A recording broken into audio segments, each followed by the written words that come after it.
We're to try to See go what back. they say.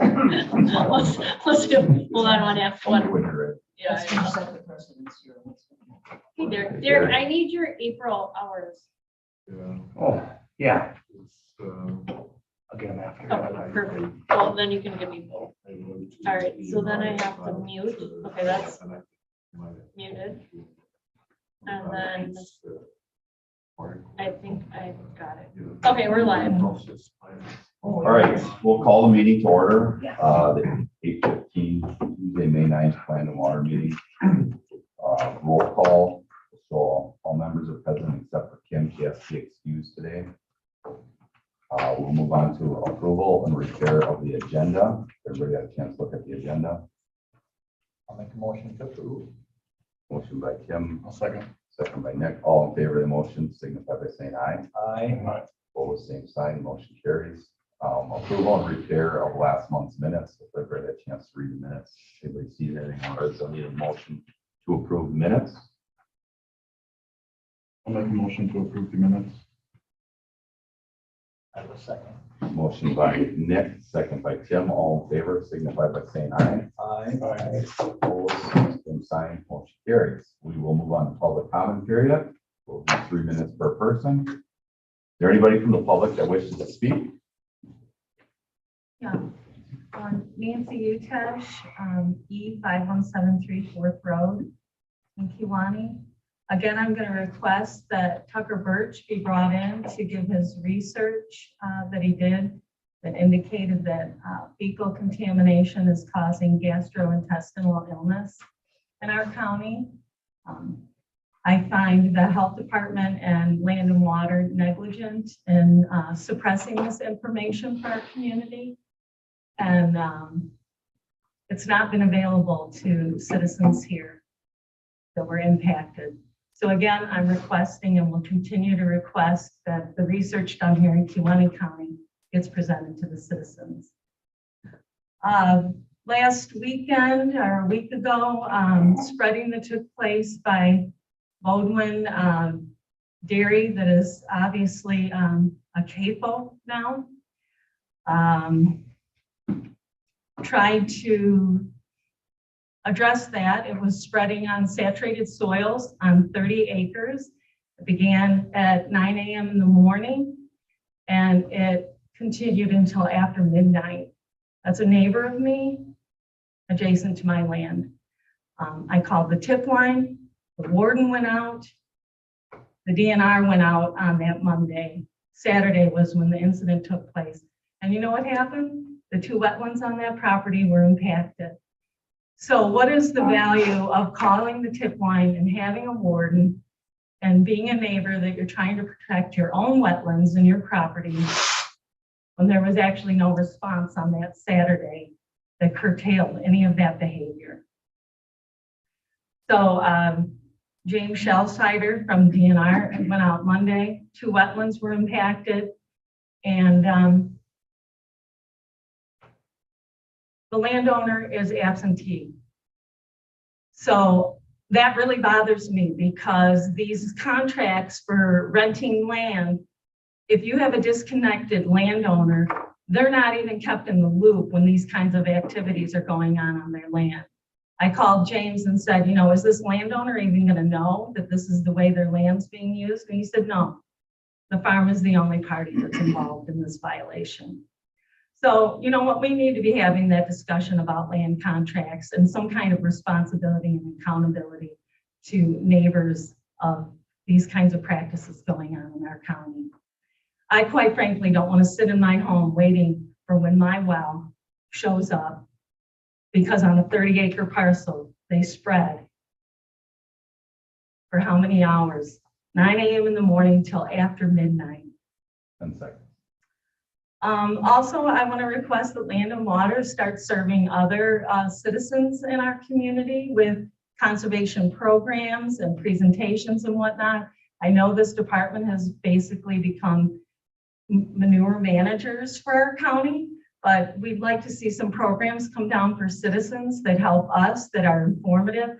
One of the places that I would personally like to see, just because a lot of these calls come into my home because they think Kiwanee Cares can help, is small landowners actually want to have more information about how they can use their land if they don't want to put it in CRP or put it into manure spreading. So they really don't know where to go and they really don't know where to find information. So I'd really like to see this department operate in a way that can address the citizenry here instead of just 17 operators. Thank you. Is there anybody else from the public that wishes to speak? Anybody else? Sue Weiser from the town of West Kiwanee. I noticed from the minutes of last month that the natives are restless. So my first-hand view, I have a bird's eye view from start to finish. I'm going to set the scene. A few days after Earth Day, April 22nd, here's how it was celebrated in my neighborhood. Yeah, no, it got personal right along my property line. We have high water tables. Okay, we have wetlands, we have wildlife ponds. Some were created by the DNR, paid for by the taxpayers. We have one that's by the Army Corps of Engineers and the DNR. We have creeks. We have a creek on our property. We have creeks that meet the East Twin River and they go where else? Into Lake Michigan. Hold that thought. Into Lake Michigan. Okay. So the following occurred on 28 acres. 28 acres. Liquid manure was to be spread by hose and disc method. So beginning at 1 o'clock, the trough came and was set up in the county highway ditch. And then a small tractor laid the hose across the field. And the big tractor was waiting for him at the end to be hooked up to this laid hose. The worker attaching the field hose to the spreading apparatus on the large tractor apparently did it without any gloves or protection. At 1:30, the tanker trucks started arriving. 1 minute to unload into this trough. The time was 3 hours and 15 minutes on 28 acres. And it was saturated with so-called liquid manure, likely including untreated animal feces, urine, wastewater, bacteria, nitrates, medicinal remnants. Not even the seagulls landed. When all winds down, 86 tankers, 86 tankers. If I use a conservative estimate of a 3,000 gallon tanker, I don't know, there were big ones and little ones. So I just used 3,000, 285,000 gallons, 9,214 gallons per acre.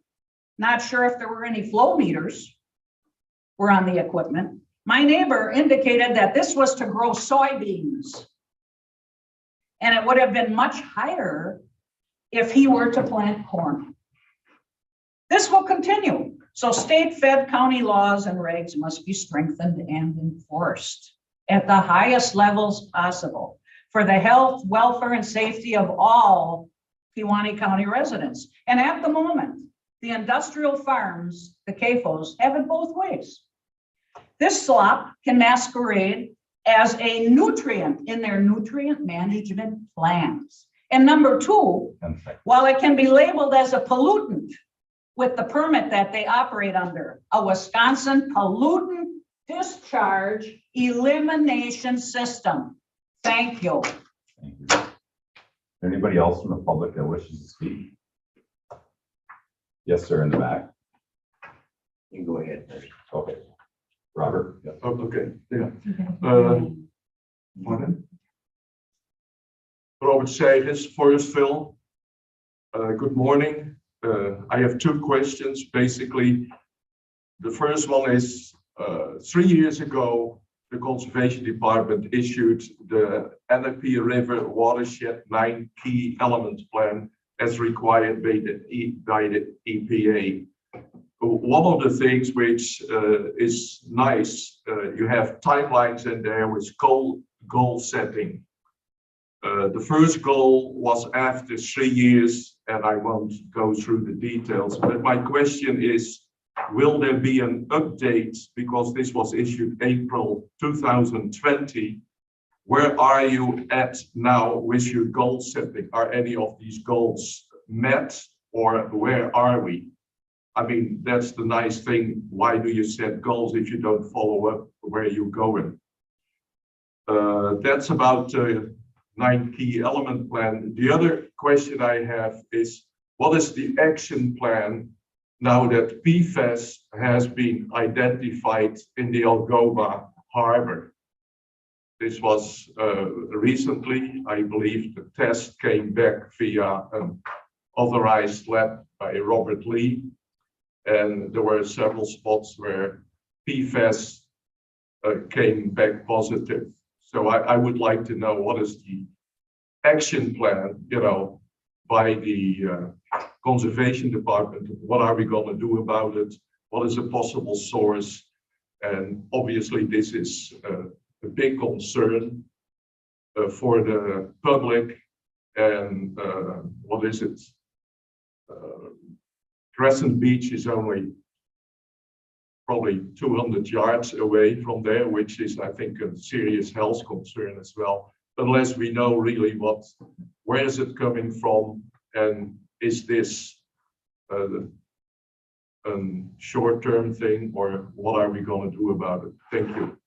Thank you. Is there anybody else from the public that wishes to speak? Yes, sir. Yeah, Stan Johnson from Algoma, newly to this area. There are many pieces to our water and community health issues that need to be addressed. I'm advocating for the Land and Water Conservation Committee to bring regenerative agricultural workshops to the farmers and all interested in growing healthy plants in Kewaunee County. I've been here just a short while, and after I've met, born and raised in the city of Chicago, these issues were foreign to me. But I do like to listen to my neighbors and fellow citizens in this county, and it seems to be a grave issue to them.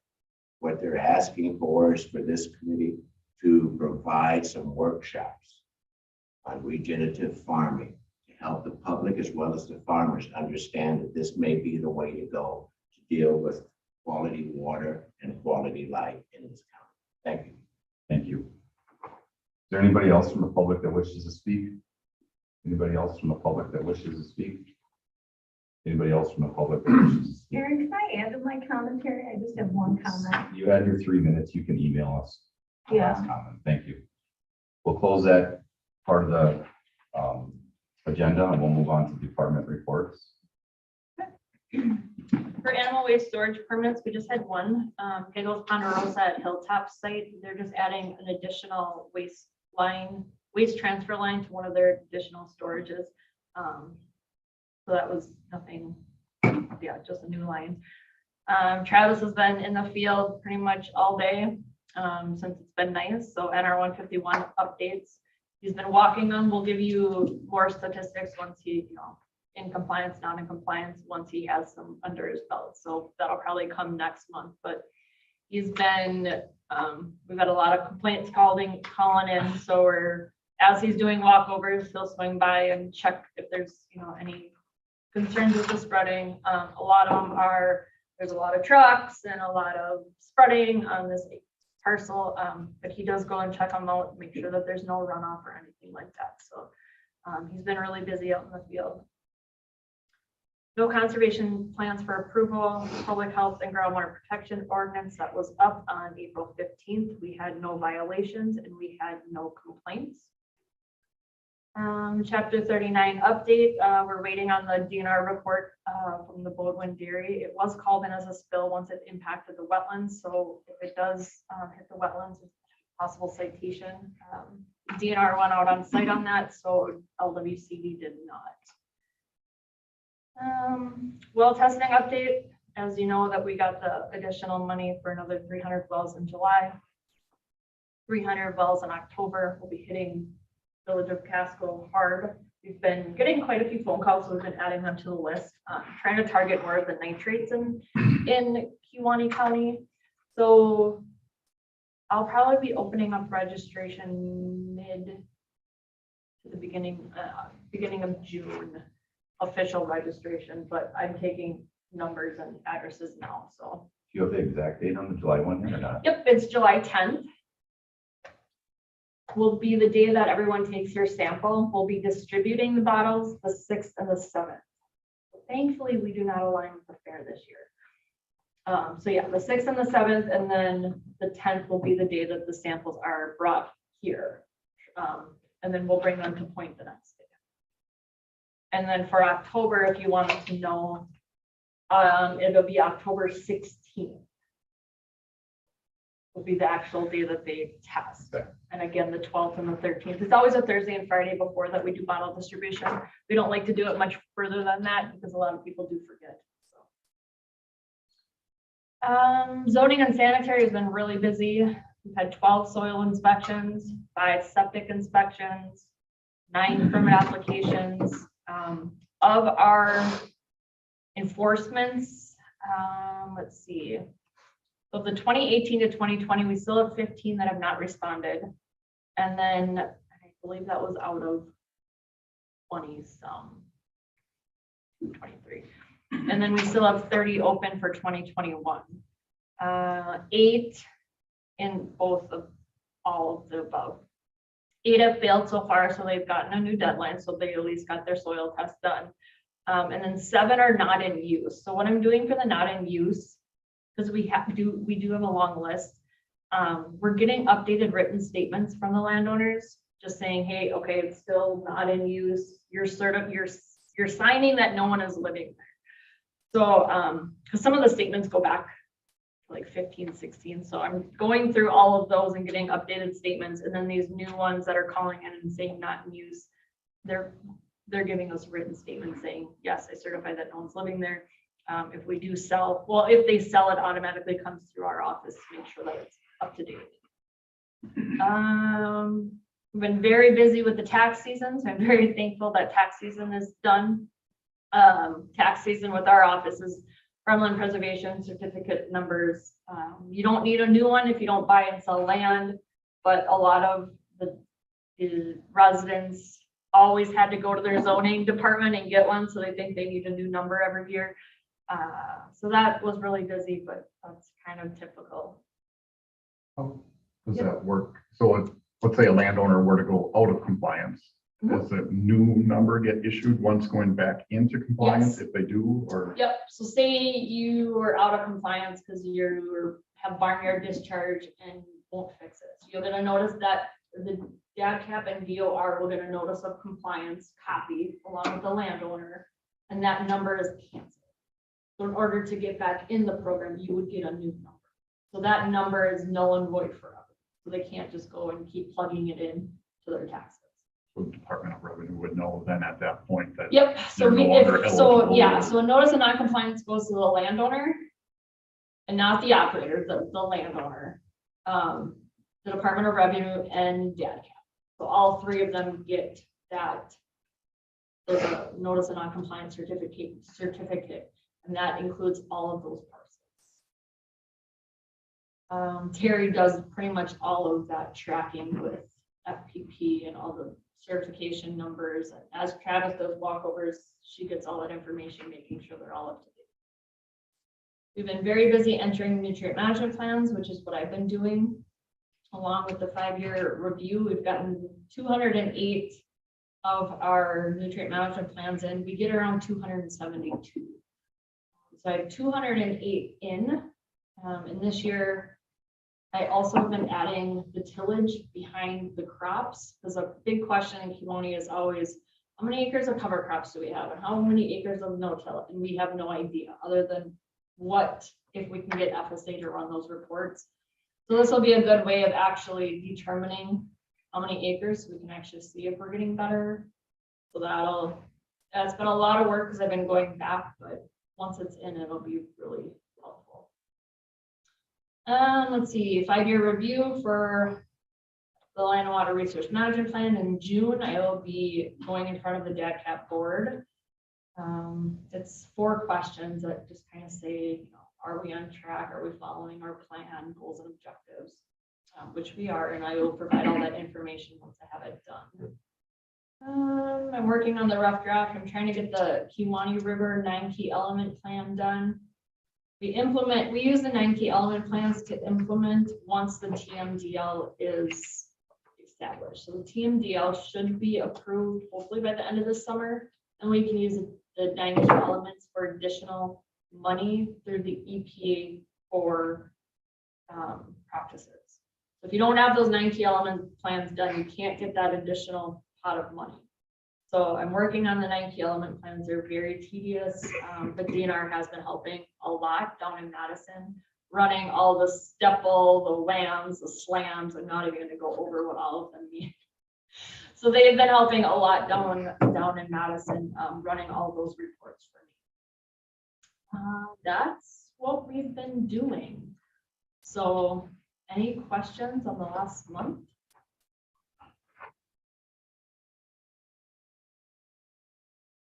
Any questions for Davina? If none, we'll move on to cooperating agencies. She's not here for FCS. Erica, we'll move on to UW Extension. The Badger Crop Connects are some online programs that are coming up here. We just had one last week. They are running through the end of May, so I believe they are every other week. So there are a couple coming up. Again, that's called Badger Crop Connect. If you're interested in seeing what they're talking about, just Google that and you can sign up for those. We have a new crops and soils person who is starting in Kewanee Brown and Dorr. They're starting on Monday. So I don't know if the name has been released yet, but starting Monday, I'm looking forward to that. And they're also recruiting, well, they just hired, excuse me, Extension just hired a new water specialist for the western side of the state. And so there are 2 in Wisconsin. One is housed at UWGB and the other one will be over somewhere in the western part of the state. And they're recruiting right now. Excuse me, they just hired. They are recruiting for a manure outreach specialist who I believe will be out of Madison, who will actually be hired by UW-Madison, but will be probably positioned wherever they happen to be living in Wisconsin. And they also just hired the new Discovery Farms manager after Eric Cooley's passing, so that person is now on board as well. And as for me, I'm starting the scissor clips next week, even though it snowed last week, a week ago. I'll start that next week, and I'm lining up the farms, and I'll have 8 sites between 3 counties. So that's why I'm going to like having another person on board, so I don't have to go to all 8 sites every single day. That's all I have. All right, any questions for Erica? Erica, on the Badger Crop Connect, are those recorded that they can? They be- usually are, yes, yeah, because it's online, so they record them typically. But yeah, if you need a recording, you could probably, I gotta think who's, if you go to the Badger Crop Connect page, there's a list of people who are in charge of putting those programs on. You can just email one of them and just say, hey, send that to me, would you? Or I can find it for you, but I don't really know that page super well, but I can find it for you if you're looking for it. Erica, how was the copper study come along? Well, I sent in some livers and it was pretty interesting. We've got all the project itself is done. I just need to collect some farm management information from the farms on how they're managing the foot baths on the farms.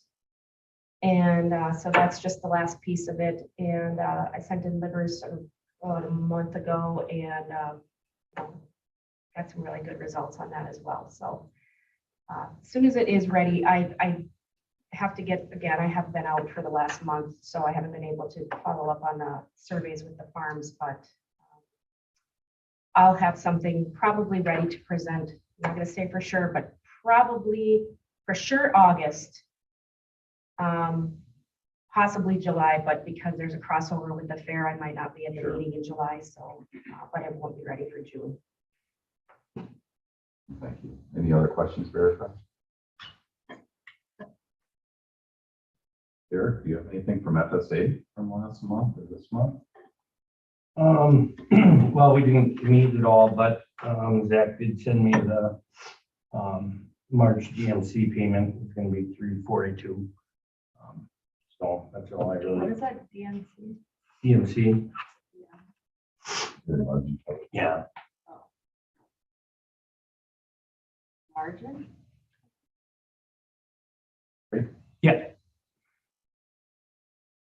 Yeah, that's the program you buy into in the beginning of the year. And Never then heard of it. you can margin between your feet and don't, so. All right, no questions for Derek. We'll move on to other matters to discuss. The Village of Casco nitrates, Vina. I have no update since last month.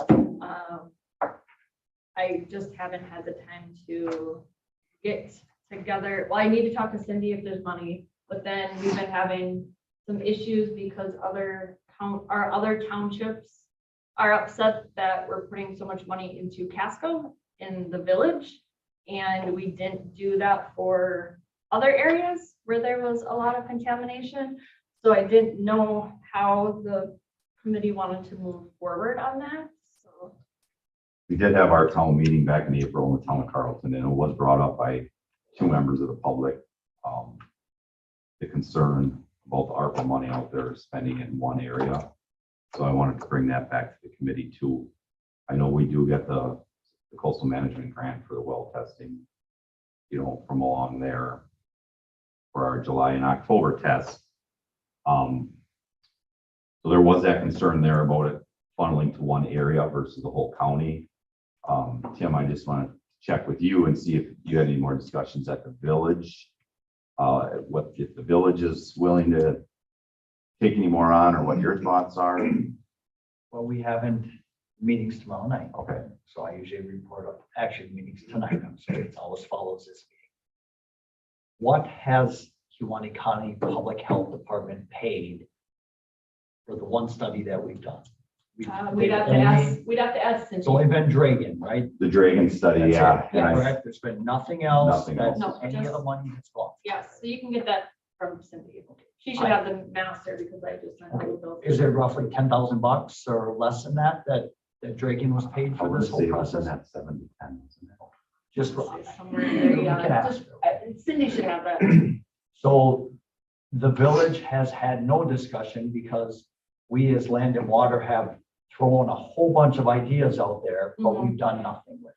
We said, well, maybe we'll do this. Maybe they want to do this. Mhm. There has been no plan put out there whatsoever from us of where we're going with it. So Yeah, because we talked about doing the artificial sweeteners caffeine, so that would be $5,000 for 20 wells. So that was kind of our next step.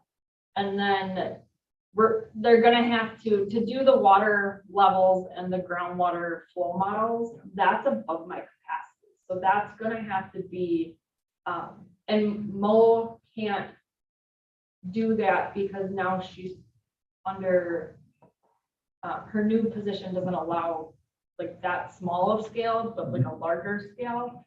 So I'm working on a grant with Randy Hunt from USGS. And that could possibly give us a groundwater map of Casco Township, not the village, because they would have to do wider views. They're trying to do the wider views to see if they mimic with the flyover stuff that they have. So he has a different angle, but that possibly could help us, but it's like a 2 to 3 year out. So if the Village of Casco wants to get that done, that's gonna have to be hired out. I don't know if they want to go through Dragon. We don't have an amount for that. No. So, and I know Dragon wanted to confirm, human bovine also, and that was the caffeine herbicides.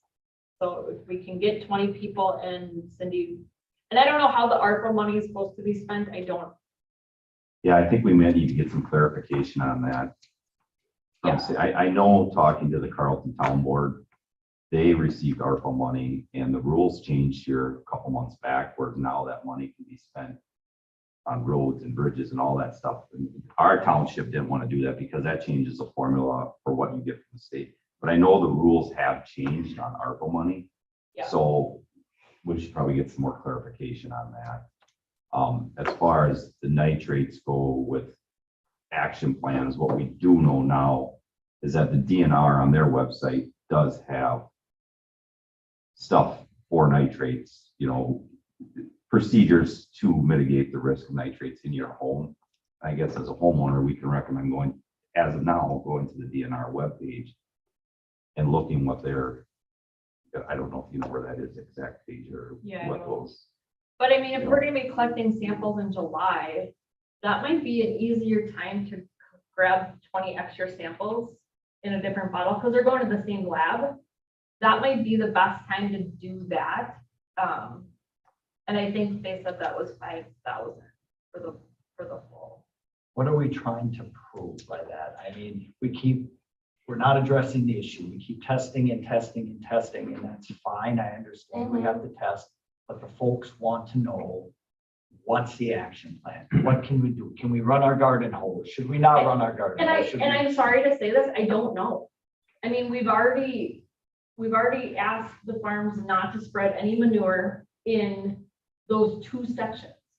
So it went down from 2021 to 2022, there was a 75% reduction in manure on those fields.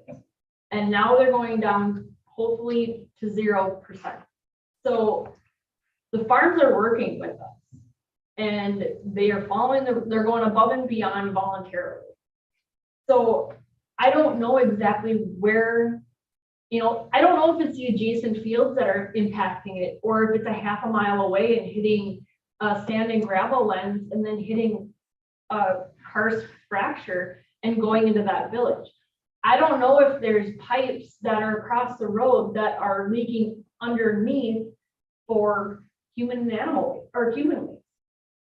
I mean, I don't, and I know that the village of Casco is getting really upset with, but I don't, in karst, we know that karst is fast. You can spread, or you can have a discharge and it goes through the rock and it can come out within days. What I'm learning in sand, gravel, clay, it can be 100 days. It can be 10 days. It can be 50 days. It all depends. And it all gets pushed further through the sand and gravel and clay lens. If there's rain, if there's sun, if there's melting, if there's groundwater reach, so it's all different. And I'm not a hydrogeologist, and so I'm the one that's trying to get more and more data. And ultimately, the village is going to have to decide what they want to do for an action plan. Well, they haven't been given any options because Land and Water has sort of been heading this. So if the ball has to be passed off to somebody else, then we have to be given direction that I can bring that to the village board and say, Kewaunee County Land and Water is now walking away from it. Well, we're not walking away. I just can't do. I have to phrase it at the Yeah. meeting because I get pounded with questions. I found it too. So. But I have to give something. I have to say either Kewaunee County Land and Water is not going to do anything. Last meeting when people came, 30+ people, we asked them to sign up and give you names for people that are willing to let the well cover come off. Yep. The village doesn't know anything Yeah, about and I that. only got 3, and I just. And that's fine, Yeah. just that I can say that. So when people come to the meeting tonight and everybody is concerned about it, I can say, only 3 of our residents in the village of Casco have put forward the initiative to try to take care of our own problem that's going on here. I have to be honest and give them proper information. Yep, so we have 3 on the list. Okay. And I have not reached out to Casco in the last month.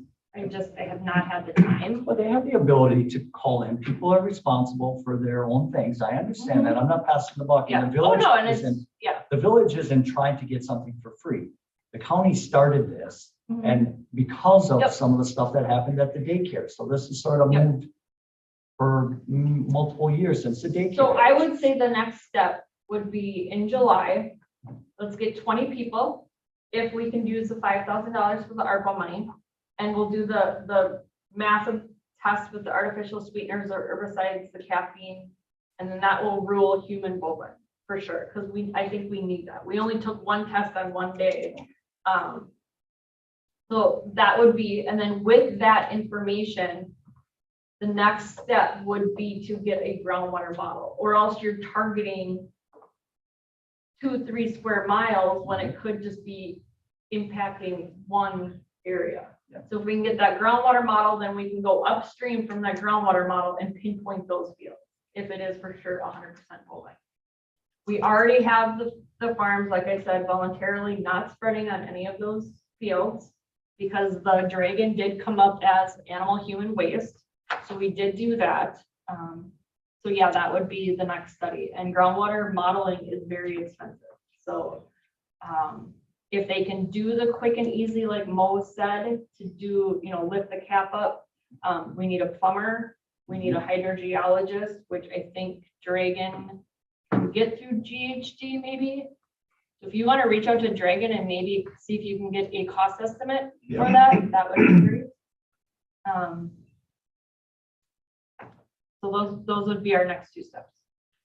I would say in the meantime, the homeowners, I would refer them back to the DNR page, because there is steps on there, like they had Lisa do at the daycare. This is a long process. We're trying. We don't know. The only test we have right now is from Dragon, the scientific stuff that they did for us a year and a half ago. We're trying, this isn't. Yeah. We And I can't get, we can't just throw a flag up and say, do this, or, we're definitely not gonna walk away, but we can't back people into a corner either. and then it's like, I don't know, I don't understand, I need to have a talk with Cindy, can she just give the ARPA money away? Is there protocols? Is there her board, executive finance board? Or, we're getting complaints from other townships saying, hey, we've spent X amount of money on our groundwater modeling and all of our testing, and I still have townships that are testing and paying for it. So yeah, so I think we need to talk to Cindy. If we can get the money, then get 20 people. We'll test them we'll grab 20 extra bottle samples on the 20th. Because they're already going to the lab. And then if you want to get or call and talk to Dragon and get a cost estimate on a potential groundwater modeling. So, and then you can let them know that the farmers have said that they're going to not spread anything on those fields. And I don't know how long that'll keep up to be, but that's the second, third year I've called Kennard Farms and I've called JJ and I've asked them to do a favor because we were trying to watch things. So they can Yeah. say to me next time, Tim, Oh, no, absolutely. we have every right to spread where we want to. And Absolutely. there we're at. I mean, they're being super nice about this, but I'm not gonna keep asking for favors if it's not. Well, and the human bovine, if we can for sure rule out human, then, there might be additional things that the DNR and EPA can do. I'm on monthly, quarterly calls with the EPA now, and Casco is their #1 topic. So they may have money available too. I talked with them. I believe I have a phone call with them on the 16th. So. Does the village need to contact EPA? I know somebody from the village called the EPA and that's how you got involved in this. So does our village board president need to call the EPA and have them come to the village and sort of keep Kewaunee land and water out of it and let the village start taking control of it? Those are Well, I questions. don't think we need to be out of it. It's just we're not gonna, the land and water department's not stepping out of it. It's just, I can't do a groundwater mapping study. That's fine. So we're going to be working hand in hand with whoever is gonna be doing that study. And then once we get that study, or once we get where it's coming from, our office is gonna be working with DNR and EPA to target those fields. So that's kind of where we're at with all of this. There's been talk about running the hose, and you brought that forward, some people wanting to do that. And unfortunately, I think from the land and water position, that could make it worse. It could make it better. So from an action plan, you're kind of sitting there. Is it something a landowner could try? Sure, it's something they could try, but there's no guarantees on an action, on a result, right? They did forward all the maps to Dragon, and they thought it was really interesting how the middle of the middle of the streets, the middle was all wet. So they don't know if that's just a big depression area, or if because you have so many running wells, artesian wells, if that was, so I mean, if that's connected to a fracture trace. So The other thing is, we had that Dragoon study, however many months ago, and it was pointed that the age of that nitrate, I realize you don't agree, where there's differences of opinions on that, but that was historic nitrogen that was in there. So we don't know, I mean, if that is indeed historic nitrogen that's down there, the practices we're putting on the land, whether it's through manure or commercial fertilizers today, may be working. And that's what that research would support. So, And there was a comment by Mike in our conversations that it possibly could take years of flushing to get this out, but nobody knows. So, I mean, Well, the Sure. daycare is getting better now, Right. but as the subdivision grows, the daycare gets better. So they definitely cut off some kind of line or fracture or intercepted the fracture. So at least we know that that cause and effect is happening, and that's happened really fast. So that hopefully, yeah. But I'm hoping like in July, if we see a dramatic decrease in nitrogen in those areas, then we can say that, okay, the fields and what's happening up here is absolutely cause and effect. And I know that people get upset because it does take a long time to get data. I mean, the first time we knew that the village in that new subdivision was that 2021 hit. I mean, Casco's always had issues, along your street and that, but our office was always working in the Silurian with the bacteria and the nature, or the bacteria E. coli. So we've been we're still working up there because we do have hits up there, but None of this came, I'm sorry, go ahead. would it be directly cause and effect though? I mean, if that nitrogen is historic and we've increased the number of houses in the area and flushing it out, I mean, it most likely, I'm guessing if the farms have agreed to reduce the manure applications or eliminate them, they have replaced it with commercial fertilizer to grow the crops that they're growing there. So I question whether it would be a direct cause and effect by just reducing manure if they've replaced the equivalent with fertilizer out there. So yeah, I don't know. A fair amount of the residents I know have been testing on their own now in between tests. Okay. To do that. So they've been taking it upon themselves, which is a wonderful thing to do that. So the misconception's been out there that we've known about this forever. This came to light when Lisa Cushard came forward with their daycare. At that time, there was 1 or 2 houses in that. Well, it subdivision. started with the village Village kitchen. kitchen, and she took care of it Yes. herself. She drove a new well. She Yep. said nothing. She put signs up for a while that said, Mhm. please, if you are pregnant, if you are elderly, do not drink the water. She drove her well. She did her thing. After that, then the daycare got affected. And Lisa brought this to everyone's attention. At that time, once again, there was probably 2 or 3 houses in that subdivision, which we were not testing. So- No, because they were brand new, and then we got one of them to test in 2021, and it came back, I believe, over 20, and that's where it was like, ooh, new wells shouldn't be this high, and that's where we started targeting. And it's not just the village of Casco. It is the town of Casco. It is everything that is around. It's just the village is getting the publicity now because that's all we're talking about. I went to the town of Casco meeting. Yeah, this, 2 weeks ago and I sat with their people. We talked about it. It's a concern, not just in the village. It's a concern. And because it's sand and gravel, and it's the same geology in that whole region. so I have something I will bring forward to the village board Okay. tonight. I will explain to them what the next step is. Their amount of people will be there. So Okay, and I can call Cindy after this and then send out an email regarding the ARPA, and if we can get that 5,000. we need to remember that ARPA money was used for many, many things in the county. Everyone keeps saying it's used just for the village of Casco. That has bought computer systems. It has bought screens. It has done a ton of stuff for Kiwanee County in general. So the misconception is out there and it's not correct. So, And I usually just tell them to call Cindy's office because they're the ones that have all of that, and I don't have that information, so with the approval of Scott and Paul Kunish, all that stuff is. that's all it has. Okay, perfect. is there, what's the value of the 20 samples, whether it's human or bovine, if it's historic or it's not historic.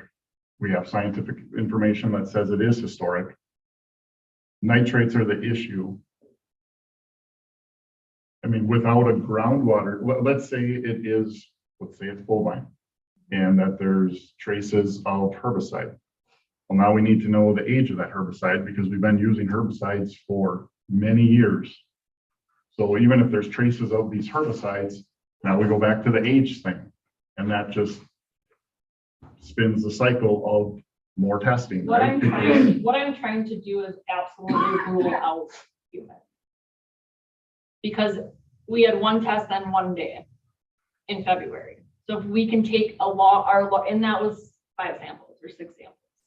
So if we can take 20 samples throughout, not just in the new subdivision, throughout the upper top, and including just south of 54 where there's some higher hits, make sure, is this human over here? Is this all bovine over here? It'll give us more information than what we have now. And yes, it's not going to age it. It's not going to do anything like that. But right now we have animal or human waste. So Dragon didn't say it was all bovine. So we need to teeter this out and make sure that, if it all comes off bovine, perfect. Then we'll start putting all of it in there. But if there's traces of caffeine and sweeteners, then we know we have to target not only the fields, but we need to target maybe some of the older infrastructure and figure that out. So we need that additional information. And yes, it doesn't age it or anything like that, but we have to do something. But would we be teasing, let's say we ruled out human. And it was but we have information that says that's not the case. But on the flip side, if we ruled that it's more agricultural based, it may not be bovine, it could be from the field. Meaning if we're using herbicides, those farms are still using fertilizer, I would assume. Well, that's why, Dragon's study said it was not fertilizer. So Dragon's study had it all as human or animal waste, correct? I think there was like one was. One hit up. Yeah, so a large percent was animal human waste. That is why we're trying to go, okay, now we have animal human waste.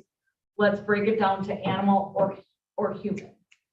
I understand what Nick's saying too, because in the Dragon, the study that they sent is it's an aged nitrate. That's the scientific data that we have today, that this nitrate was, correct me if I'm wrong, 60s, 90s and pre-2007.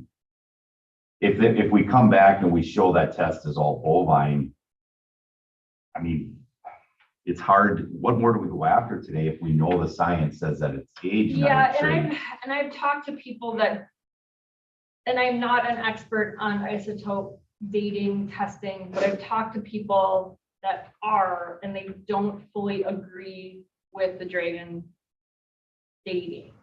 Because if you tested all this water and only had one isotope in there from 2007 and no isotopes from the newer water, because there are none in there from the radon or whatever they're testing, or radium or whatever, or tritium, then it's gonna hit that 2007 tritium, because that's when it was teetered out. So, and Dragon even said in their study that they didn't account for any of the mixing of the water tables. They, I think in our recent discussions, they were talking about that when we brought in Maureen and Kevin. So it's one piece of the puzzle. I think it's a small piece. And I think that we need to have more information before we go out there and start saying, we're targeting your field. Because if we go to you, Aaron, and say, okay, you're contaminating it. They're Prove it, right? That's correct. the sentiment we're gonna I get want to from- go with harder data. And, I mean, even if it is from the 1930s or 1940s, I mean, we have to do something. We can't.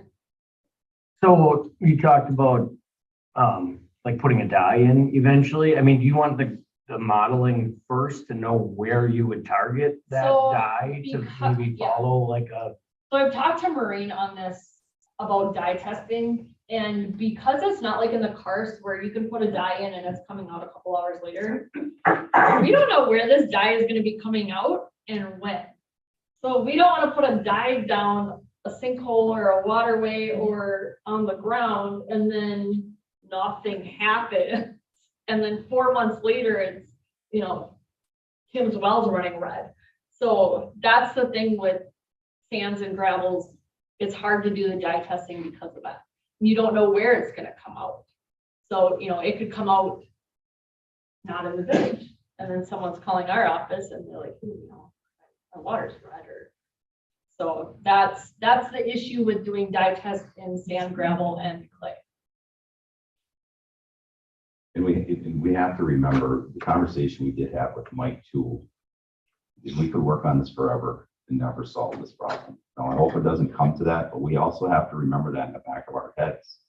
That all the research and stuff we put into this, it may just go away on its own, you know, with flushing or whatever, or maybe here for many more years to come, so. But all we can continue doing is moving forward on some of this stuff and trying our best.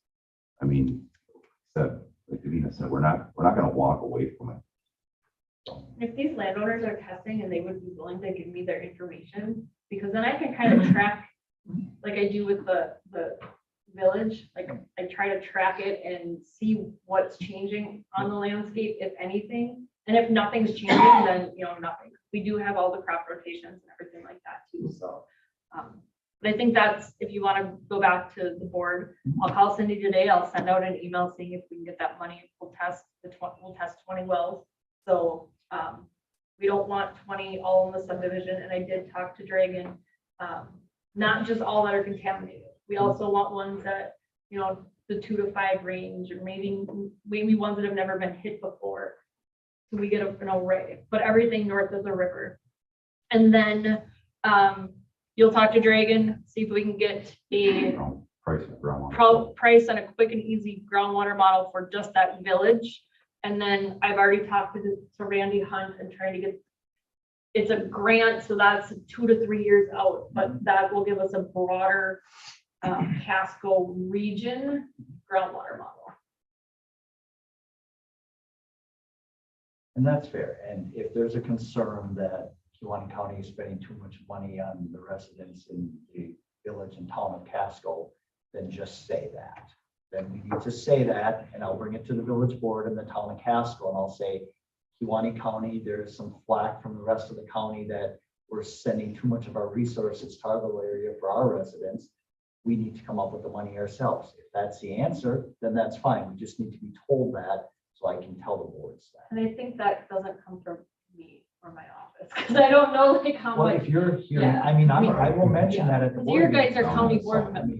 mean, Yeah. if you're hearing it in Lincoln and you're hearing it in Carlton and some folks are hearing it in Kewaunee or West Kewaunee, then I will bring that out and I will put that public that there is some concern that the village of Casco and town of Casco is getting too much help with this, that we have to stand on our own 2 feet. And that's fine. I'll be more than glad to say that. Well, and we just we need to thank Davina for going after these coastal management grants, because that is, you know, we're building a baseline on that testing, and we're very fortunate to get those grants for that testing, so. And our office is not walking away from it. We just can't do the groundwater model. So, And that's fine. And when Yep. there's something you can't do, it's just, the Yep. village has been out of the mix. We've been heading it here, and if there's something that has to be passed off, Yep. just say, it's out of our realm. You have to make the phone calls. You Yep. guys have to start heading it. That's fine, so I can tell the residents of the village and the I mean, town. maybe there's something that they want to fund to move something faster that, that this, you know, part can't, then they have the option. And that's fine, as long as we know that, Mhm. so. If we test, if there's more herbicides in this 20 test, then what's the next step at that point? It kind of goes to the groundwater flow modeling, doesn't it? Correct. So let's say it's $5,000, don't know what the cost is. If it's $5,000, is that money well spent? If that just leads to the next step of needing groundwater modeling anyway. yes, because, well, I believe yes, because then we're ruling out human.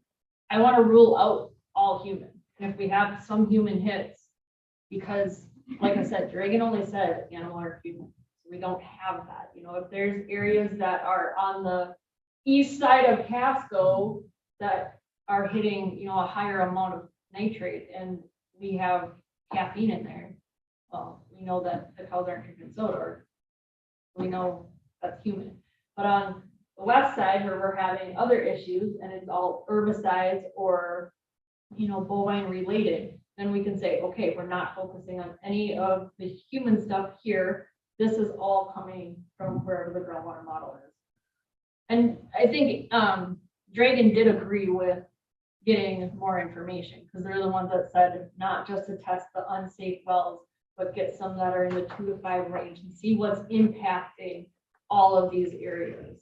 And he wanted the nitrate data with it. So I think if we do it at the same time as the July testing, then they're gonna have nitrate, alkalinity, conductivity, bacteria, they're gonna have all those parameters plus this. I think the 5,000 is well spent.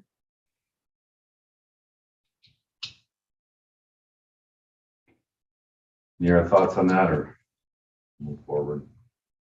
And if you can also ask not only for the 20, but get permission for the potential quick and easy groundwater model, where they would open up the lid, put the tape measure down, they need to do all the wells in 1 to 2 days.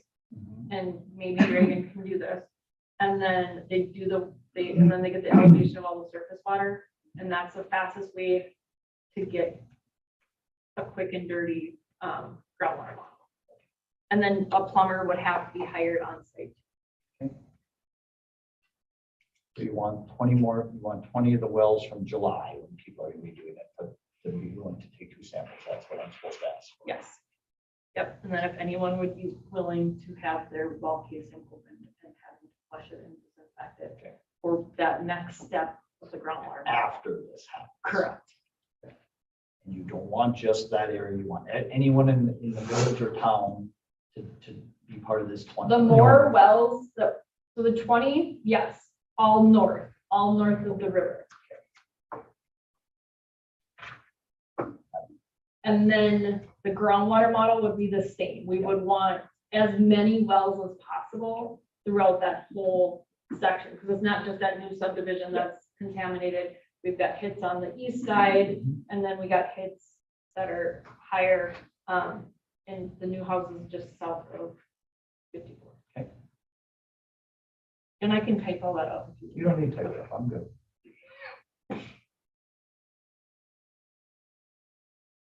All right, so we'll have more information on that moving forward then. I want to bring one other thing up in other matters to discuss. It was an incident that happened at our farm Friday morning.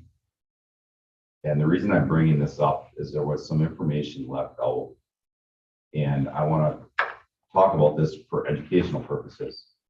We got a phone call from Land and Water Office here, Travis Engels, 9:30 Friday morning. At Augustine Farms is hauling manure.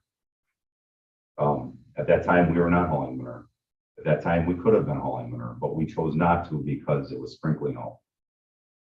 The manure applicators were moving all their equipment in from another site, getting set up for this week's jobs that we're going to do.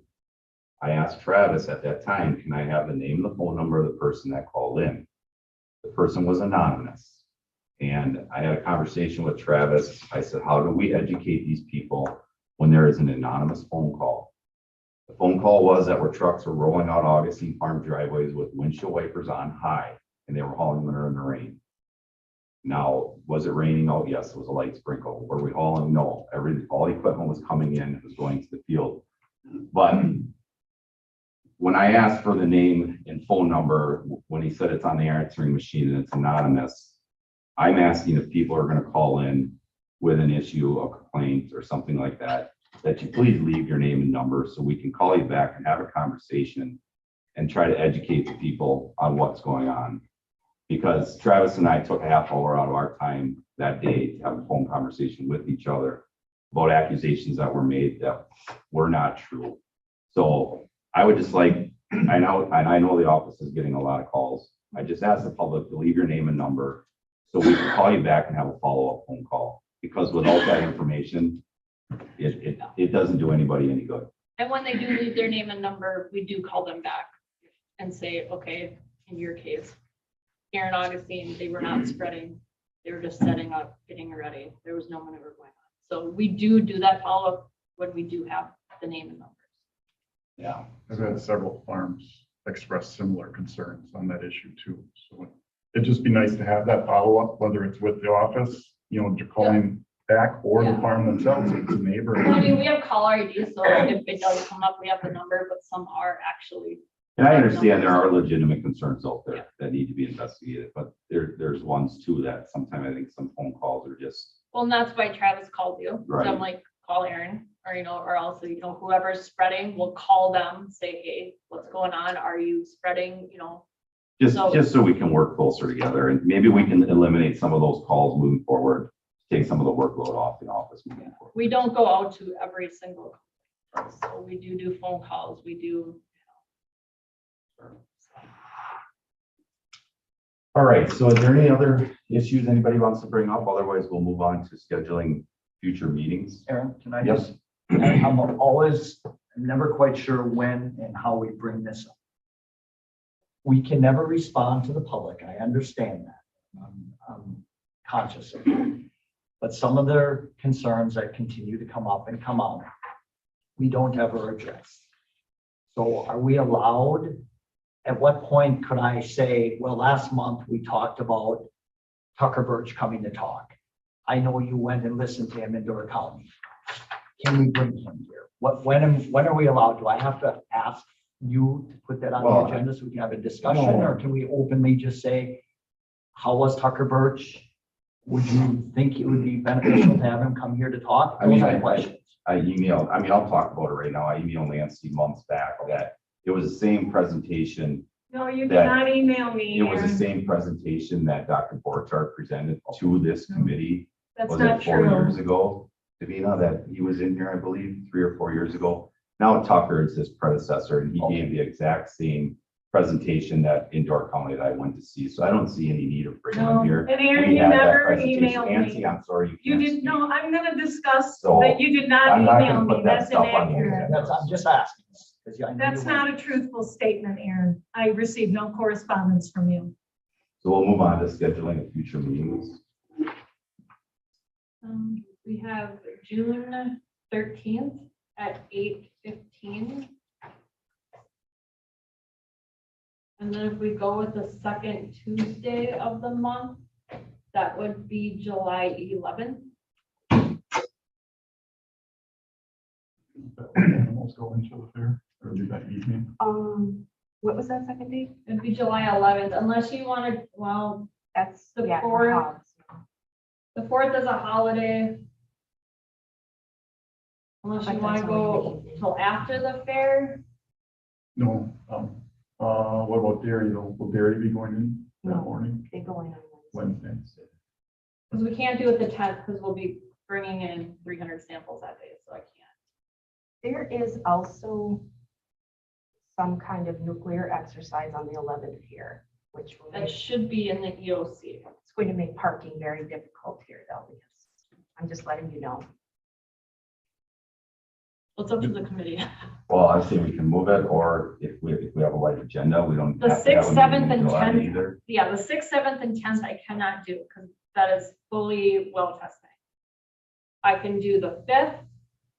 The 11th isn't an issue if it's a morning meeting for the fair side of things. 'cause Yeah, Hobbs it'd would be a have to- morning meeting for that one. Just the nuclear, if you know what I mean, if there's. gonna be that Correct. many people In there. here on Tuesday, it's pretty quiet fair-wise in this actual building, but yeah, anything that's going on down at that building or Barnes is in the evening or afternoon.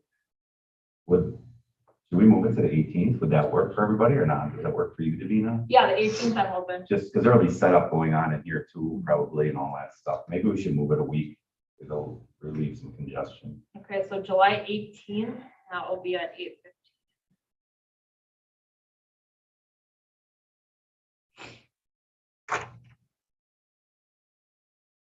All right, Sharon's wrap up.